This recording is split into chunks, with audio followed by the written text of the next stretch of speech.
الحمد لله نحمده ونستعينه ونستغفره ونؤمن به ونتوكل عليه ونعوذ بالله من شرور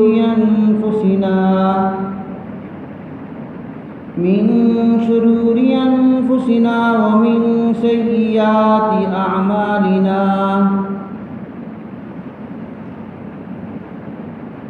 من يهده الله فلا مضل له ومن يضلله فلا هادي له ونشهد أن لا إله إلا الله وحده لا شريك له ونشهد أن سيدنا وسندنا وقائدنا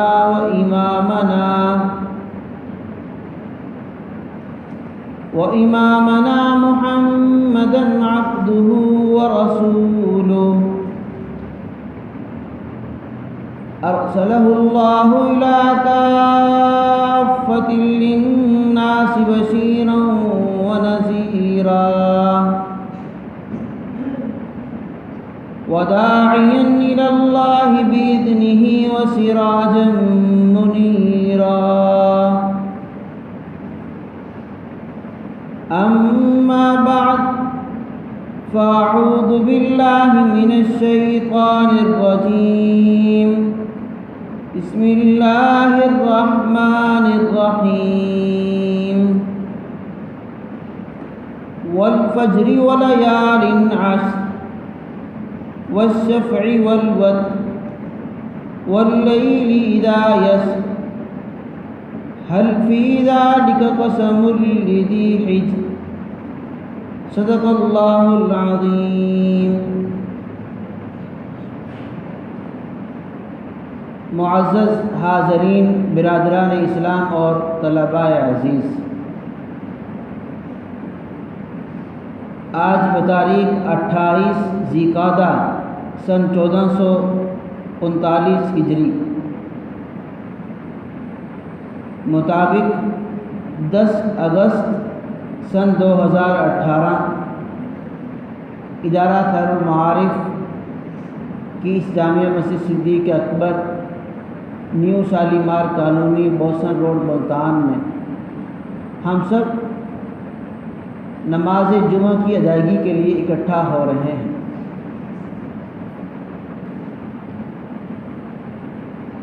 اور ہر جمعۃ المبارک کی طرح انشاءاللہ آج بھی نماز جمعہ سے قبل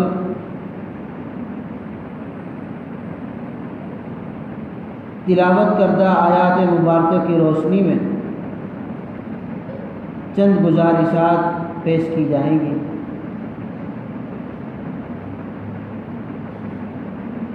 اللہ رب العزت نے سورۃ الفجر کی ان آیات میں 10 راتوں کی قسم اٹھائی، 10 روز کی قسم اٹھائی، اور قرآن پاک کے اندر جہاں کہیں پر بھی اللہ رب العزت نے قسم اٹھا کر کسی بات کو بیان کیا وہ عرب کے اس روایت کی اور اس ریت کے پیش نظر تھا کہ جو عرب کے افراد قسم اٹھا کر اس بات کو بیان کیا کرتے جس کی اہمیت ان کے پیش نظر ہوا کرتی تھی۔ اللہ رب العزت بات ویسے بھی ارشاد فرمائیں تو ہمارے لیے لائق احترام، لائق عمل ہے، مگر جہاں پر قسم کے ساتھ بات فرمائیں تو وہ زیادہ توجہ کے قابل، زیادہ عمل اور زیادہ اہمیت کی حامل وہ بات ہے کہ اللہ رب العزت کسی بات کے بارے میں قسم اٹھا کر ارشاد فرما رہے ہیں۔ جمہور مفسرین کی رائے کے مطابق یہ جو قسم اٹھائی سورۃ الفجر کی پہلی آیات میں، اس سے مراد ذی الحج کے مہینے میں پہلی 10 راتیں اور دن ہیں، جو کہ آج سے تقریباً 2 دن بعد ذی الحج کا مہینہ شروع ہونے والا ہے۔ اور اس رات کے اندر جو کوئی عبادت کرے، ان راتوں کی اہمیت کو جانے، جس طرح اللہ رب العزت بھی ارشاد فرما رہے ہیں اور اس کی تشریح ہمارے پیارے پیغمبر جناب نبی کریم صلی اللہ علیہ وسلم نے ارشاد فرمائی کہ ہر رات کی عبادت کے بدلے کے اندر اتنا ثواب عطا کیا جاتا ہے جیسا کہ اس نے عبادت کی ہے شب قدر کی۔ اور شب قدر کے بارے میں جو کہ رمضان المبارک کے آخری عشرہ کے اندر ایک رات آتی ہے، ہم سورۃ القدر کے اندر پڑھتے اور سنتے رہتے ہیں، لیلۃ القدر خیر من الف شہر، 1000 مہینوں سے زیادہ بہتر ہے، گویا 80 سال کی عبادت سے بھی زیادہ بہتر ہے جس شخص نے اس لیلۃ القدر کی رات کو پا لیا۔ اب آنے والے جو 2 دن کے بعد ایام اور راتیں ہیں، وہ بھی اسی کے پیش نظر کسی نے اس رات میں عبادت کی جو کہ آنے والے 10 دن ہیں، 2 دن کے بعد یکم ذی الحجہ سے، ایسا ہے نبی علیہ السلام نے ارشاد فرمایا کہ جیسا کہ اس نے لیلۃ القدر کی عبادت کی، اتنا ثواب ادا کیا جاتا ہے۔ اور مزید جناب نبی کریم صلی اللہ علیہ وسلم نے ارشاد فرمایا کہ اس کے دن کا روزہ ذی الحج کے 9 ذی الحج تک، یکم ذی الحج سے 9 ذی الحج تک کے یہ جو 9 ایام ہیں، کہ اس کے دن کا روزہ اللہ رب العزت ثواب عطا فرماتے ہیں اس صائم کو، روزہ دار کو، کہ جیسا کہ اس نے سال بھر روزے رکھے۔ صرف یہ 9 دن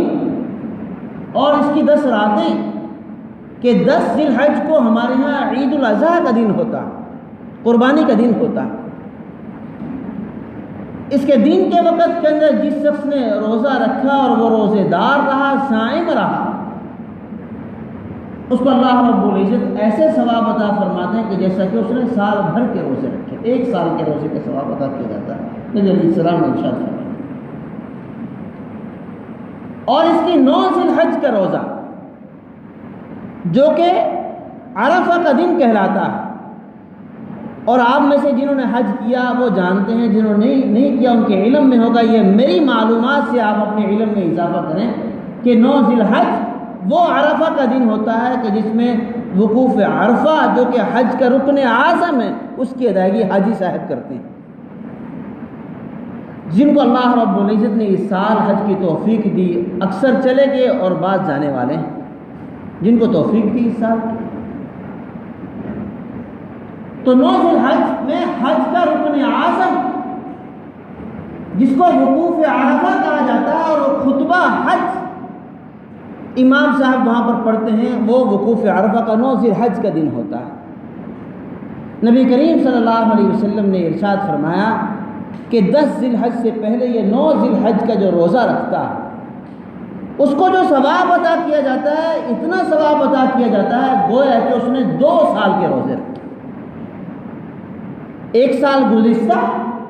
جو گزر چکا اس کا، اور 1 سال آئندہ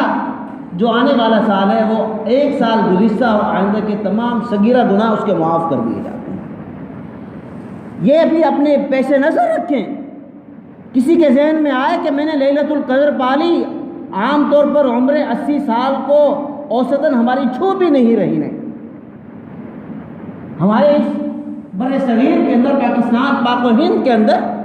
جو عمریں پہنچ رہی ہیں وہ کھال کھال کسی کے 80 سال کو پہنچتی ہیں۔ میں نے لیلۃ القدر یا آخری عشرے کا رمضان المبارک کے اندر اعتکاف کیا، میں نے رات کو پا لیا، یہ کافی ہے میری عبادت کے لیے، مجھے اور عبادات کی ضرورت نہیں۔ یا یہ جو فضائل سنتے ہیں، جس طرح کہ میں نے یہ فضیلت نبی علیہ السلام کی ارشاد کو آپ کے سامنے بیان کیا کہ 9 ذی الحج کا روزہ 2 سال کے روزوں کے برابر ثواب عطا کیا جاتا ہے، 1 سال گزشتہ اور 1 سال آئندہ کے. تو کسی کے ذہن میں آئے تو پھر اس کے بعد تو پھر مجھے کوئی عبادت کرنی ہی نہیں چاہیے، 2 سال تو میں کم از کم ایسے گزار. تو اس کی بھی وضاحت میں آپ کے سامنے کر دوں کہ یہ جو اگلے اور پچھلے گناہوں کے معافی کا نبی علیہ السلام نے ارشاد فرمایا، اس کو فقہاء اور محدثین نے بیان کیا، ان گناہوں سے مراد گناہ صغیرہ ہیں. اور گناہ کبیرہ اس کے زمرے کے اندر نہیں آتے، اور بالخصوص وہ گناہ جن کا تعلق حقوق العباد کے ساتھ ہوتا ہے. پھر وہ گناہ صغیرہ ہو یا کبیرہ ہو جن کا تعلق حقوق العباد کے ساتھ ہے، بندوں کے ساتھ ہے، وہ حق جب تک کہ وہ بندہ جس کے ساتھ آپ کا معاملہ ہے وہ آپ کو معاف نہ کرے تو معاف نہیں ہوتے. اور پھر گناہ صغیرہ اور پھر وہ حقوق جو اللہ سے متعلق ہیں. اللہ کی ذات اپنے بندے کو جو مغفرت اور رحمت کا طلبگار ہو، اللہ رب العزت کی بارگاہ کے اندر مناجات کرتا ہے، گناہ ہوتا ہے، گناہ کے بعد اس پر متعنت نہیں ہوتا، اس پر مغرور نہیں ہوتا، بلکہ جیسے ہی گناہ ہوا اس کا ضمیر اس کو ملامت کرنے لگا. یہ بھی بڑی بات ہے کہ اس کا ضمیر اسے ملامت کر رہا ہے، اور وہ اللہ کی بارگاہ کے اندر جو ہے وہ مناجات کرتا ہے، ہاتھ اٹھاتا ہے کہ یا اللہ مجھ سے گناہ سرزد ہوا، تیری ذات جانتی ہے، اور میں تیرے آگے جو ہے توبہ اور استغفار کرتا ہوں، میری توبہ اور استغفار کو تو قبول کر. یہ گناہ پھر معاف اللہ کرنا چاہے تو وہ کر سکتا ہے. اور نبی علیہ السلام نے ارشاد فرمایا کہ جس شخص سے اس طرح گناہ سرزد ہوا اور اس کے بعد اس کے ضمیر نے اسے ملامت کیا، جو کہ آج کے اس دور کے اندر ضمیر کا ملامت کرنا بھی بہت بڑا انعام ہے اللہ کی طرف سے، وگرنہ اکثر تو اس طرح ہی اپنے وقت گزارنے چلے جا رہے ہیں. ہم دائیں بائیں اپنے ہمسائے میں، اپنے معاشرے کے اندر ایسے افراد دیکھتے ہیں گناہ کرتے ہیں اور اس کے بعد گناہ پر نادم ہونے کی بجائے جری اور مغرور ہو جاتے ہیں، اور اس کے بدلے کے اندر جو اللہ کی ناراضگی اور دل پر سیاہ دبا لگتا ہے اس کا انہیں احساس تک نہیں ہوتا. ایسے ہی افراد کے بارے میں اللہ رب العزت نے ارشاد فرمایا کہ گناہ کرتے کرتے اس مقام تک پہنچ جاتے ہیں کہ اللہ نے ارشاد فرمایا ختم اللہ علی قلوبہم وعلی سمعہم وعلی ابصارہم غشاوہ ولہم عذاب عظیم، کہ اللہ ان کے دلوں پر، ان کی آنکھوں پر، ان کے کانوں پر پردہ ہی اور مہر ہی لگا دیتا ہے. آنکھیں ہونے کے باوجود، کان ہونے کے باوجود، زبان ہونے کے باوجود ان سے وہ حقیقی کام سرزد نہیں ہوتا جو اللہ کا امر اور اللہ کا حکم ہے. گناہ کی سیاہ کاریاں انسان کو آہستہ آہستہ جری اور مغرور کر دیتی ہیں، اور پھر وہ جری اور مغرور ہونے کے بعد گناہ بھی کرتا ہے، اور لیکن کبھی اس کو احساس تک نہیں ہوتا، بلکہ اسی کے اندر جو ہے فرحاں اور شاداں ہوتا، اسی کی طرح اپنی زندگی گزارتا. تو نبی علیہ السلام نے ارشاد فرمایا التائب من الذنب کمن لا ذنب لہ، گناہ ہو جائے اور اس کے بعد جو ہے اس کو ندامت کا احساس ہے جو اللہ کی طرف سے میں نے کہا ایک بڑا انعام ہے، اور آئندہ کے نہ کرنے کے ارادے اور عزم کے ساتھ اللہ کی بارگاہ کے اندر توبہ اور استغفار کرتا ہے. نبی علیہ السلام نے ارشاد فرمایا وہ ایسا ہے کہ جیسے کہ اس نے کوئی گناہ کیا ہی نہیں، آج ہی ماں کے پیٹ سے پیدا ہوا. تو ان تمام فضائل سے جو آنے والے ذی الحج کے مہینے کے بارے میں، پہلی 10 دن اور راتوں کے بارے میں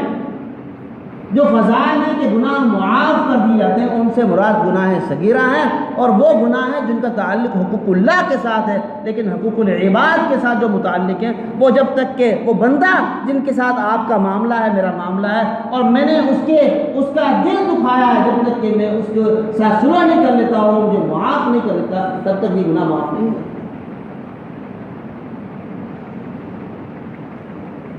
اور پھر ذی الحج کے اس آنے والے مہینے ماہ مقدس کے اندر 2 عبادتیں اس طرح کی ہیں جو خاص طور پر تعلق رکھتی ہیں اسی آنے والے ماہ مقدس کے ساتھ. آپ جانتے ہو کہ جب ہم نے 2 ماہ قبل رمضان المبارک کے روزے رکھے، ہم نے 29 یا 30 دن کے اختتام پر ہمیں اللہ رب العزت دن دیتا ہے عید الفطر کا، اور اس کا بھی پورے کا پورا پس منظر وہ کیا ہے عبادت کا پس منظر ہے کہ عبادت کی تکمیل کی مسلمانان عالم نے اللہ رب العزت نے خوشی کا دن دیا کہ آج اگر جس شخص نے بھی رمضان مبارک کے صحیح معنی میں روزے رکھے اور رات کی تراویح پڑھی اور تمام تر وہ فضائل جو کہ رمضان مبارک کے ان کا حصول اس نے ممکن کیا اپنے لیا، اللہ رب العزت اسے خوشی کا دن عطا فرماتے ہیں عید الفطر کی صورت کے اندر۔ خوشی کا دن ہے مسلمانان عالم، ہمارے گھروں کے اندر ہم سب خوشی کا دن منا رہے ہیں، اور پھر اس کے متصل ہی اگلے یکم شوال سے جس وقت ہم عید الفطر بھی منا رہے ہوتے ہیں اسی دن سے آغاز ہو جاتا ہے حج کے ایام کا، حج کے مہینوں کا۔ نبی کریم صلی اللہ علیہ وسلم نے ارشاد فرمایا کہ حج کے ایام اور مہینے شوال، ذوالقعدہ اور ذی الحجہ کے پہلے 10 دن ہیں۔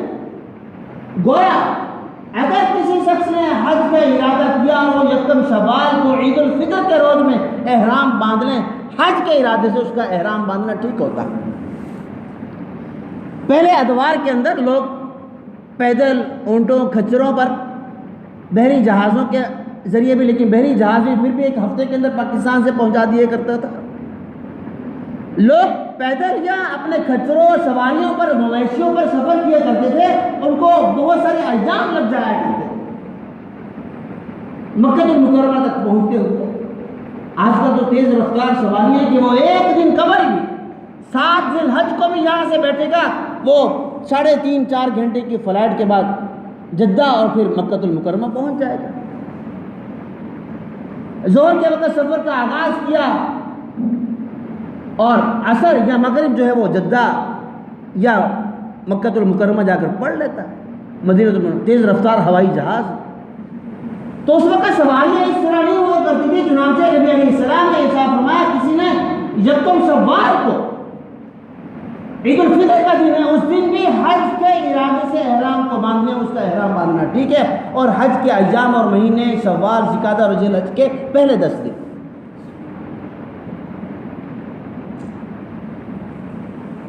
عبادت اس کے اندر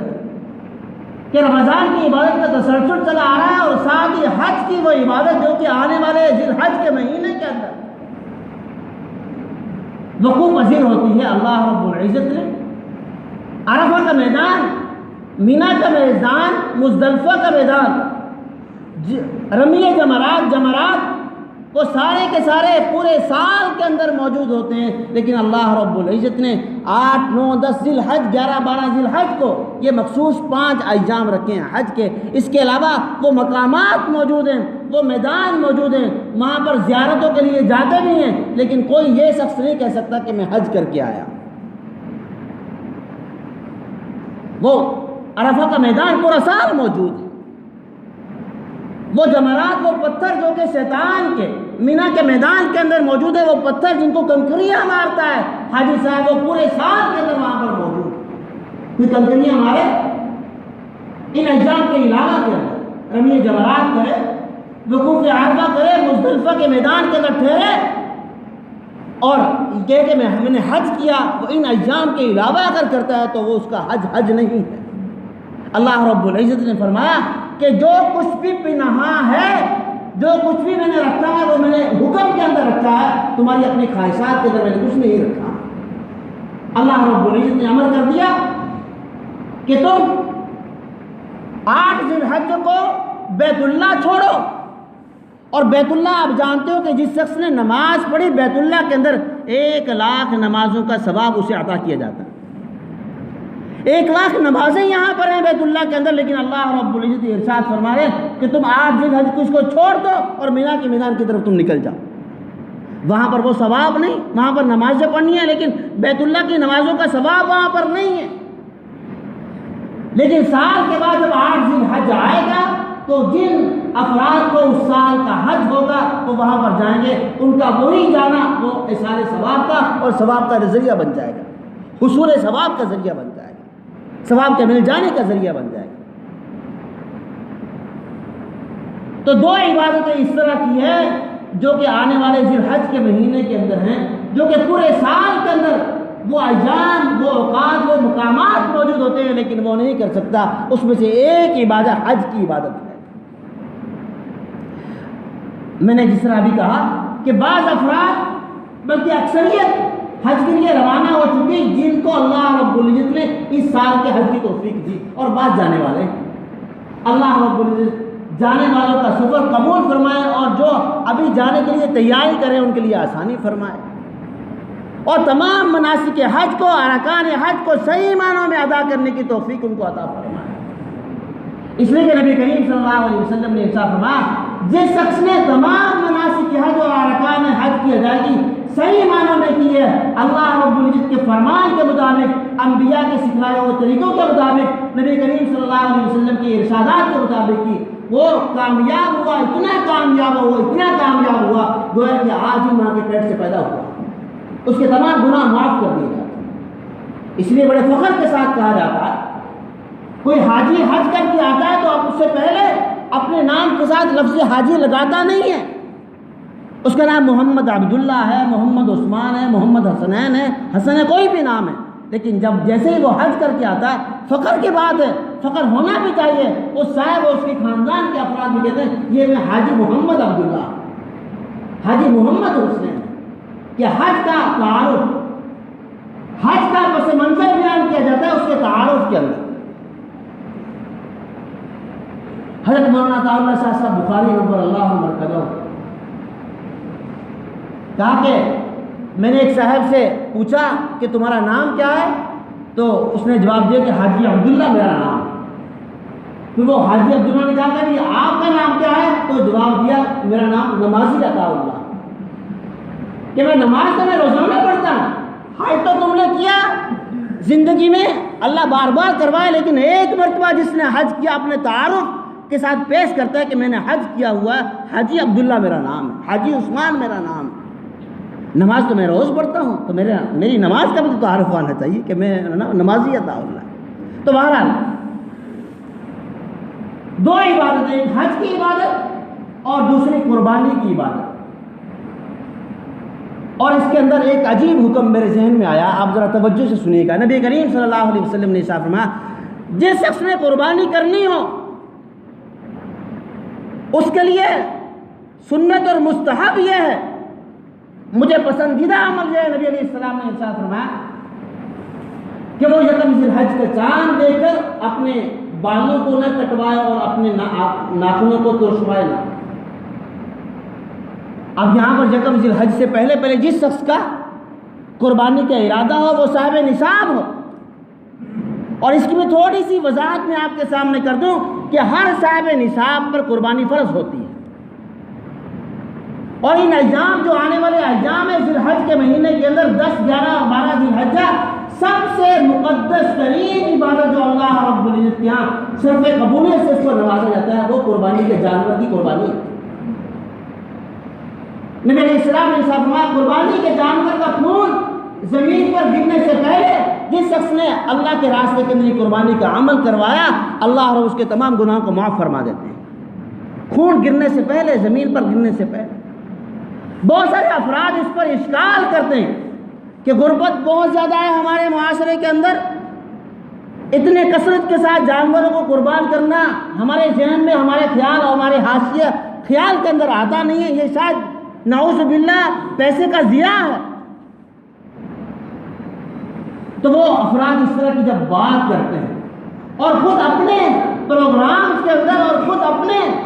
جو معاملات کر رہے ہوتے ہیں اس کے اندر غرباء کا اور فقراء کا ان کو خیال نہیں ہوتا، لیکن جب بھی وہ اعتراض کرتے ہیں قربانی کے اس عمل کے بارے میں اعتراض کرتے ہوئے بس اوقات ہم دیکھتے ہیں یہ اللہ کا عمل ہے، اللہ کا حکم ہے۔ اور پھر بعض افراد جو اپنے آپ کو بڑے دانشور کہتے ہیں کہ ہمیں اس کی حکمت معلوم کرنی چاہیے کہ آخر کیوں کر رہے ہیں قربانی کا عمل۔ تو سب سے پہلے تو یہ اللہ کا امر ہے، اللہ رب العزت جب ہمیں امر اور حکم کہہ دیا، ہم مسلمانوں کے اس کے ذہن کے اندر حکمت آئے یا نہ آئے، اللہ کا امر جان کے جب ہم کریں گے اللہ کی رضا کا ذریعہ وہ بنے گا، اللہ کی رضامندی کا ذریعہ بنے گا۔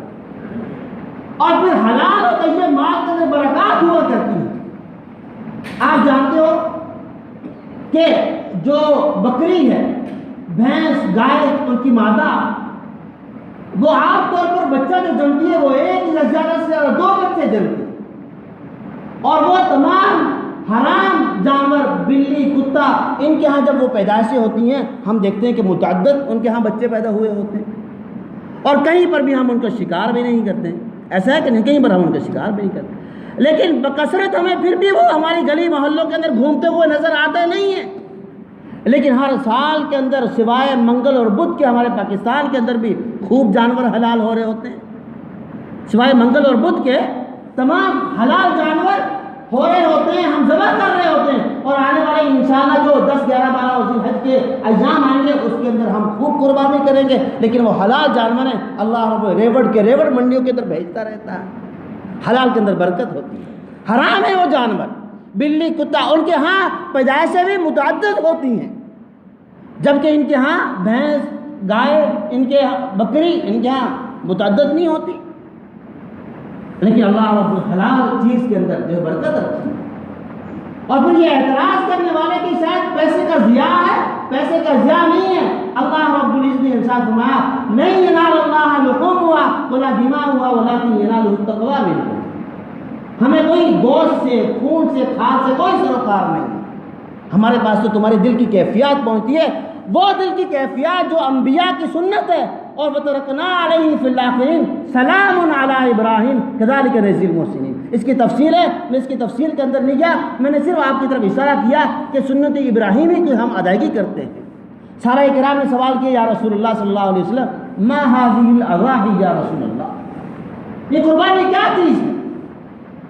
نبی علیہ السلام نے فرمایا ہذہ سنت ابیکم ابراہیم، یہ ہمارے بڑے ہمارے ابا ابراہیم علیہ السلام کی سنت ہے، اور ان کی سنت جو ہے قرآن پاک کے اندر جو نقل کی ان کے بیٹے اسماعیل علیہ السلام کی قربانی کے لیے ان کو لے کر جانا ہے، لیکن اللہ رب قربانی کی جگہ جانور کو لے کر آئے اور کہا وَتَرَكْنَا عَلَيْهِ فِي الْآخِرِينَ، اس قربانی کی اس برکت کو ہم نے تمہاری نسل کے اندر چھوڑ دیا، کل قیامت کے دن تک مسلمان عالم کی سنت کی ادائیگی کرتے رہتے ہیں۔ سب سے مقدس ترین عبادت آنے والے 10 11 12 اور ذی الحج کے ایام کے اندر وہ قربانی کی ہے، اس کی ادائیگی اللہ رب العزت ہمیں احسن طریقے کے ساتھ ادا کرنے کی توفیق نصیب فرمائے۔ میں آپ کے سامنے یہ بات کر رہا تھا، صاحب نصاب آدمی پر قربانی فرض ہے۔ صاحب نصاب آدمی کس کو کہتے ہیں؟ وہ جس پر زکوٰۃ فرض ہوتی ہے اس پر قربانی بھی ہے، اور قربانی اور زکوٰۃ کا پھر نصاب کیا ہے؟ 52.5 تولے چاندی کے بغیر اس کے بعد روپے پیسہ موجود ہے، اور پھر زکوٰۃ کی ادائیگی پر سال کا گزرنا ضروری ہوتا ہے، جبکہ قربانی کی اس عبادت کی ادائیگی کے لیے سال کا گزرنا بھی ضروری نہیں۔ اگر کسی کے پاس 10 11 اور 12 ذی الحج کے ان ایام کے اندر بھی اتنی اماؤنٹ اتنے پیسے آ جاتے ہیں، شرم جو ہے اس کے اوپر قربانی کرنا ضروری ہوتا ہے۔ اور سب سے بہترین عمل یہ قربانی کا ان ایام کے اندر، اور وہ حاجی صاحبان جو کہ حج کی ادائیگی کر رہے ہوتے ہیں ان کے بارے میں یہ حکم ہے کہ وہ اپنے جب حالت احرام کے اندر ہوں اپنے بال نہ کٹوائیں، اپنے ناخن مت ترشوائیں، خوشبو کا استعمال نہ کریں حالت احرام کے اندر۔ تو ہمارے لیے جو حکم نبی علیہ السلام نے ایسا فرمایا کہ جس کی قربانی کا ارادہ ہو وہ یکم ذی الحج کا چاند دیکھ کر وہ بھی اپنے بال مت ترشوائے اور اپنے ناخن وغیرہ مت ترشوائے، اس سے پہلے بڑے ترشوا لے، اور پھر جب وہ اپنی قربانی کے جانور کو ذبح کر لے اس کے بعد جو ہے اپنے ناخن وغیرہ اور اپنے بال وغیرہ بنوا سکتا ہے۔ بظاہر کیا ہے، کوئی تعلق نظر نہیں آتا، لیکن ہم سب حکمت کو تلاش کرنے کی طرف نکل جاتے ہیں۔ اللہ باریک بینی اور صاحب بصیرت افراد کو پھر دکھلاتا ہے کہ اس کے اندر آخر حکمت ہے، تو پھر حکمت کیا ہے؟ آپ جانتے ہو، میری اس بات کے ساتھ آپ اتفاق کرو گے، اللہ کا جب بلاوا آتا ہے ہمارے خاندانوں سے، ہمارے معاشرے، ہمارے شہروں سے خال خال افراد حج کرنے کے لیے جاتے ہیں۔ اس سال بھی جو گئے، جن کو توفیق اللہ رب العزت نے دی، جن کا بلاوا تھا وہ سفر کر چکے، یا بعض آپ میں سے سفر کرنے والے ہوں گے، ہر کوئی جاتا نہیں ہے، لیکن ان حاجی صاحبان کے ساتھ مشابہت کو اختیار کرنے کے لیے کہ حاجی صاحب حالت احرام کے اندر اپنے بال اور اپنے ناخنوں کو ترشواتا نہیں ہے، تو نبی علیہ السلام نے ایسا فرمایا تم بھی ان کی طرح مشابہت اختیار کرو، تم اگر کہ وہاں پر گئے نہیں ہو، ہم موجود یہیں پر ہیں، اور یہیں پر عید الاضحیٰ انشاءاللہ ہم پڑھیں گے، ہم نہیں ہوں گے وہاں پر، لیکن جو حاجی صاحبان حج کر رہے ہوں گے اس سال کا، انہی کی مشابہت کسی نہ کسی درجے کے اندر آ جائے، جس کو شاعر کہتا ہے یا رب تیرے محبوب کی صبا